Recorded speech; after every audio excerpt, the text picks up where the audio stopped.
Channel. नमस्कार, मैं doctor KP. Singh Yadav, India fast channel. देश की हर खबर में आपका स्वागत है। आज बात करते हैं भारत में चुनाव के समय राजनीतिक षड्यंत्रकारी हमले।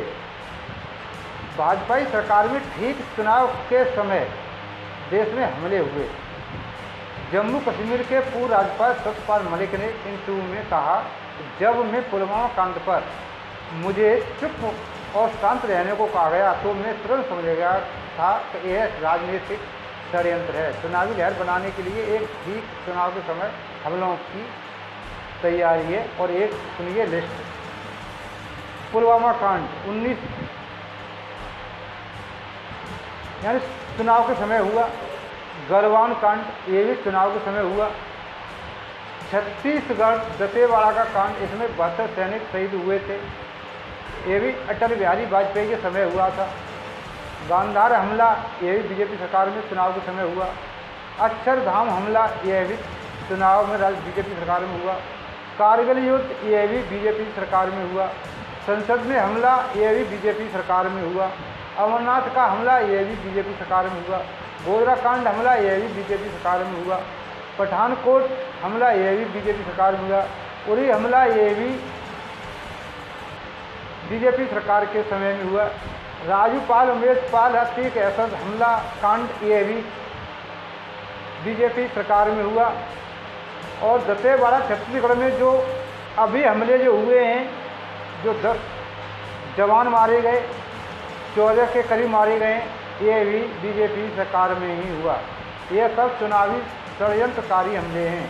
इस पर जम्मू कश्मीर के पूर्व राज्यपाल सत्यपाल मलिक, जब पुलवामा कांड हुआ था तब जम्मू कश्मीर के मौजूदा राज्यपाल थे, इस कांड की पूरी जानकारी थी। अब इस पुलवामा कांड का खुलासा कर रहे हैं, इंटरव्यू दे रहे हैं, सुनिए इनकी जुबानी।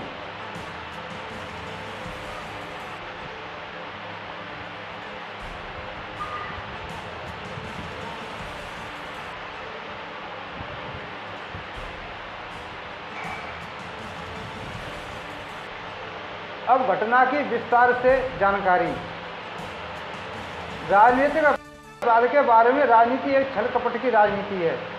इसमें राजनेता अपनी छल कपट की राजनीति से बड़े पदों पर विराजमान हो जाते हैं।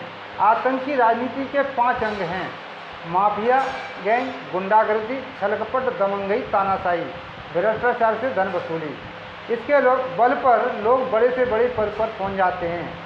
कुछ लोग राजनीतिक अत्याचार भ्रष्टाचार के खिलाफ आवाज़ उठाने वालों को दमंगई के बल पर दबा दिया जाता है।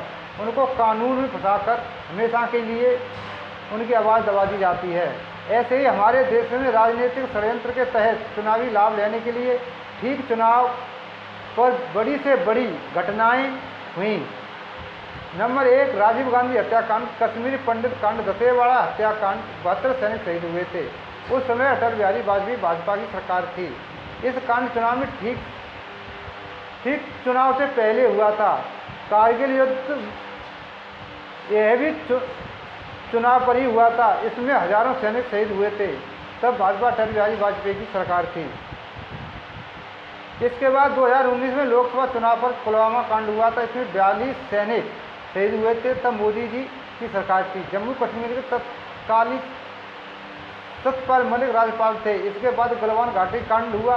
तब बिहार में विधानसभा चुनाव थे, इसको चुनावी मुद्दा बनाया गया था। सबसे ज़्यादा बिहार सैनिक शहीद हुए थे।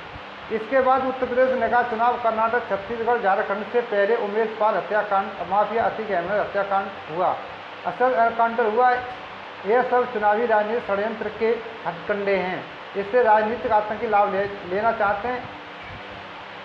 इस राजनीतिक आतंक के खिलाफ आवाज़ उठाने वाले की कोई नहीं सुन रहा है। पुलवामा कांड पर जांच कर रही है पूरी सैनिक अधिकारी टीम बिपिन रावत।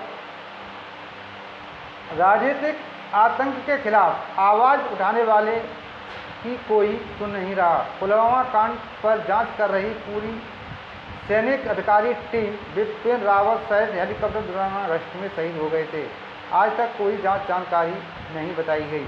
पुलवामा गलवान कांड पर जम्मू कश्मीर के तत्कालीन पूर्व राज्यपाल सत्यपाल मलिक ने खुलासा किया है कि उन्होंने बताया कि पुलवामा कांड एक राजनीतिक षड्यंत्र था। इस पर मैंने बोलना चाहा, मुझे चुपचाप रहने को कहा गया।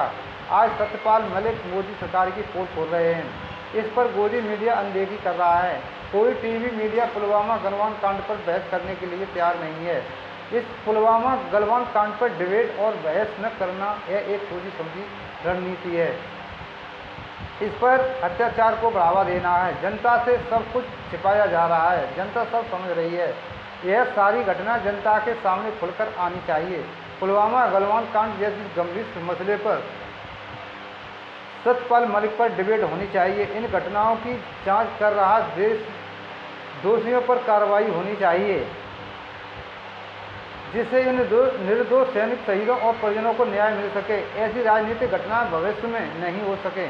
सैनिक शहीदों के परिजनों द्वारा शक पर और सत्यपाल मलिक के गवाहों के आधार पर राजनीति आतंकियों षड्यंत्रकारियों पर एफआईआर दर्ज की जाए, जिससे सैनिक शहीदों को न्याय मिल सके। नमस्कार, देखते रहिए हमारे चैनल।